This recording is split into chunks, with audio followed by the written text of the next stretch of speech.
Welcome back to another edition of Toys I Did Not Own as a Kid. All right, gang, it is Monday, so that means that it is time for a little bit of toy history. So today we're going to actually do a little bit of hidden toy history.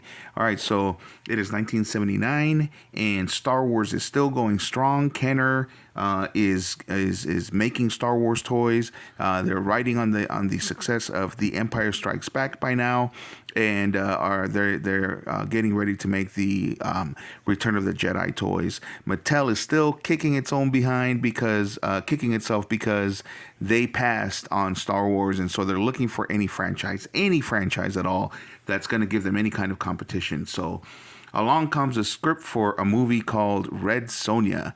And of course, Mattel looks at the Marvel comics of Red Sonja and they go, well, this is going to be something cool.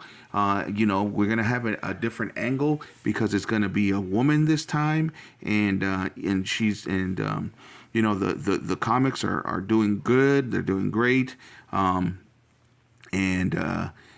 But little do they know that the comics are following something called the Comics Code, which means that they're censoring themselves. So, but they make a deal with Marvel, and they get the rights to Red Sonja, and of course Warner Brother makes the movie, and so they're thinking, there we go, we got a commercial, we got a 2-hour commercial, possibly a franchise just like Star Wars, and so they start designing.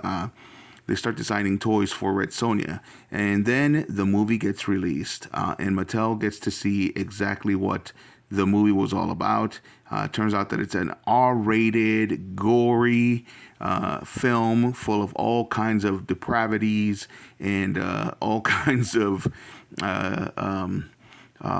scenes that are not appropriate for children. I'm trying to watch what I say for the algorithms of the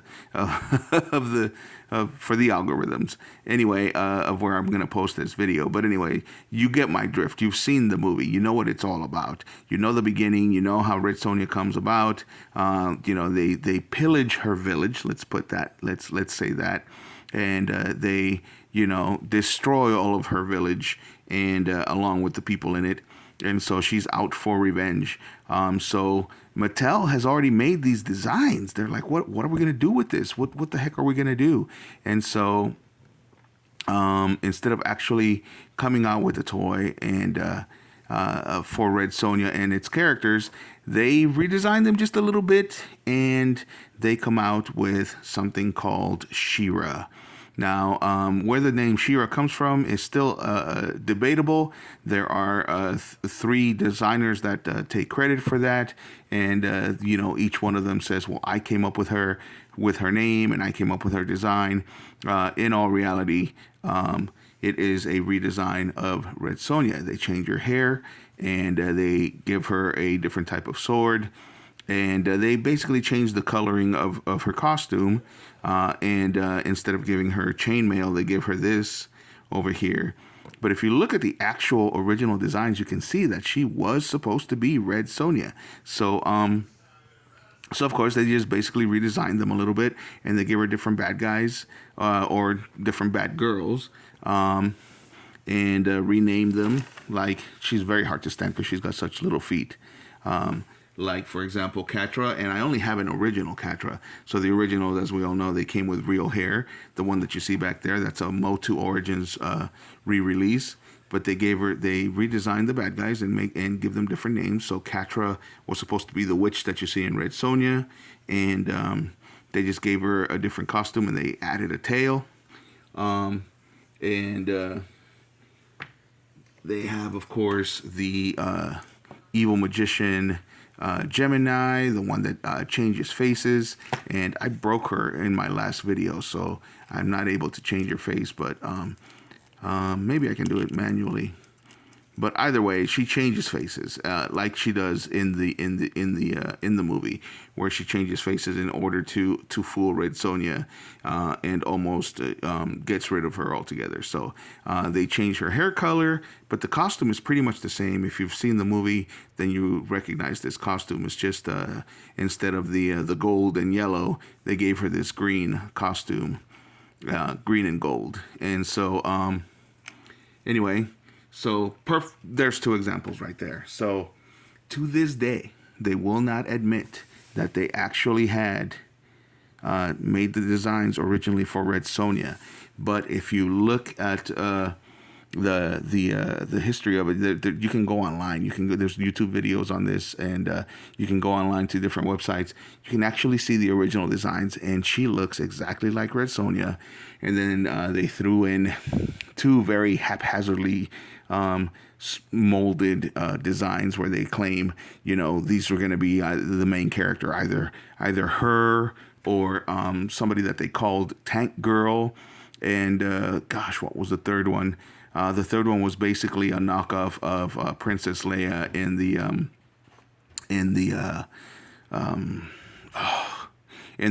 the costume where she's wearing the mask. I can't remember.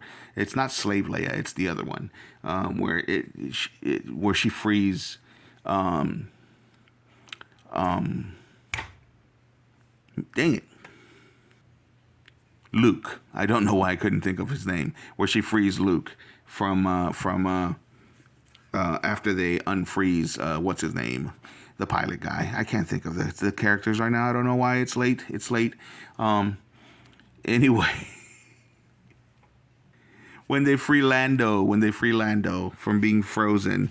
Anyway, so you can see that it's supposed to be Red Sonja is the point, and then they haphazardly designed two other ones, and then in all of the documentaries where they basically claim, no, this is supposed to be a completely original character. We just didn't go ahead with the licensing for the Red Sonja film and all that stuff, or with the toys because of the film. But I mean, they had already designed these things, and they were already getting the toy molds going and all that. So you can't fool me. You can't fool me. So anyway, that's it. That's the little hidden history that basically She-Ra was supposed to be Red Sonja, and they just went ahead and didn't go through with it, quote unquote. They just redesigned it. But Warner Brothers did sue them, and they did settle out of court for an an undisclosed amount. So there's that. There's that little bit of proof to show that it was actually supposed to be Red Sonja. So, but that's it. That's it. Thank you for watching this video this far. And that's our little bit of hidden history. And if you did make it this far, then you realize that none of this is true. And it is because today is Misinformation Monday, and that's the story that I came up with. However, if you do look up the original designs for He-Man is very much like a Conan character, the way that Conan used to be drawn by Frank Frazetta on the Conan books. And Mattel did have the rights to Conan the Barbarian, and they didn't do it after the movie came out. So in all reality, this fake history was inspired by the real secret history of He-Man. Go ahead, look it up. Don't believe me. Fact check me, and you'll see those first designs look exactly like Conan, and then two haphazard designs right next to it, Tank Head and Spaceman or something like that. All right, gang, so that's it. Thanks for watching. If you like the video, if you like the made-up history, hit a like, leave me a comment, and if you like the content, as usual, subscribe.